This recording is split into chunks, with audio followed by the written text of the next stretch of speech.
Assalamualaikum warahmatullahi wabarakatuh.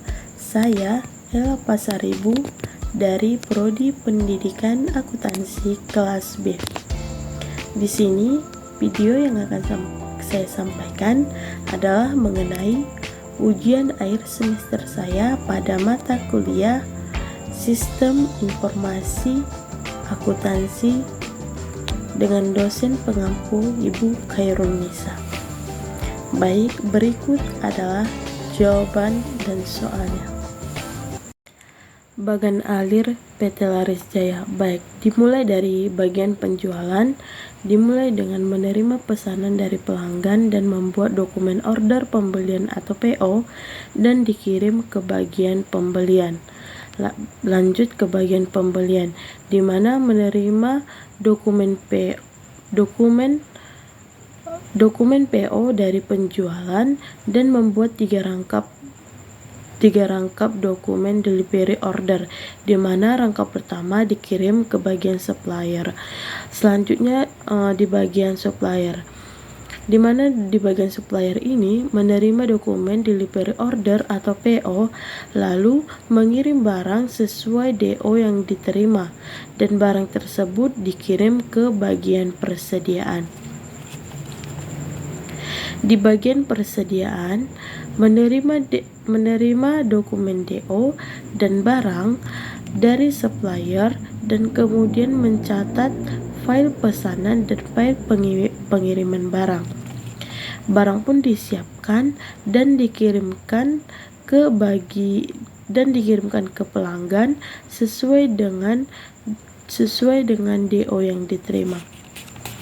Selanjutnya ke bagian pelanggan. Menerima barang dan dokumen DO delivery order, kemudian ditandatangani sebagai bukti penerimaan barang dan disimpan secara permanen berdasarkan nomor urut. Di bagian persediaan, dengan mengupdate file pengiriman dengan tanda SD dan membuat dokumen delivery order atau DO dan mengirimkan dokumen ketiga ke bagian penjualan. Nah, di bagian pembelian, dokumen PO dari bagian persediaan, menerima dokumen PO dari bagian persediaan dan dokumen DO, lalu diperiksa silang.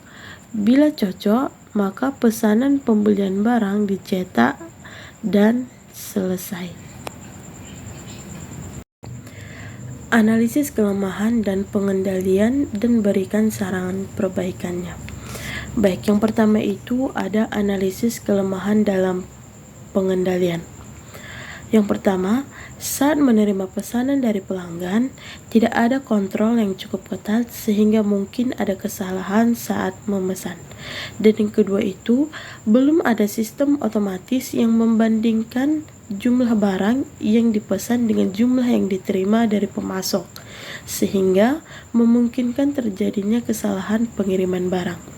Selanjutnya yang ketiga, belum adanya sistem otomatis untuk mengecek apakah stok minimal sudah tercapai atau belum. Dan yang terakhir itu, belum adanya sistem otomatis untuk mengecek apakah PO dan DO sesuai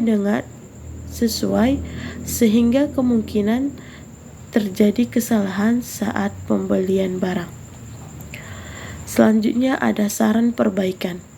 Yang pertama itu sarannya ialah menerapkan sistem kontrol yang ketat saat menerima pesanan dari pelanggan.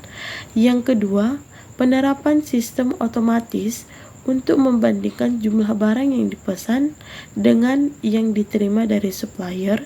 Dan yang ketiga, penerapan sistem otomatis untuk mengecek apakah stok minimum sudah tercapai atau belum. Dan yang terakhir itu adalah implementasi sistem otomatis untuk memeriksa apakah DO dan PO itu cocok. Soal nomor 2. Jelaskan bagaimana mengatasi kecurangan prompt dan kaitannya dengan sistem internal. Jawabannya, untuk mengatasi kecurangan prompt, perusahaan harus memiliki sistem pengendalian internal yang kuat dan efektif. Sistem pengendalian internal adalah seperangkat prosedur dan kebijakan yang dirancang untuk memastikan bahwa tujuan perusahaan tercapai dengan efektif dan efisien.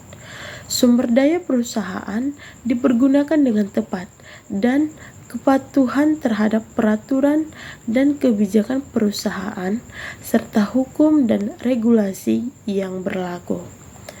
Ada langkah untuk mengatasi kecurangan prompt. Yang pertama, menerapkan segregasi tugas yang jelas dan sesuai. Yang kedua, melakukan pemeriksaan internal secara rutin dan menerapkan sistem otomatisasi. Yang keempat, melakukan pelatihan dan edukasi, dan yang terakhir ialah melakukan audit eksternal.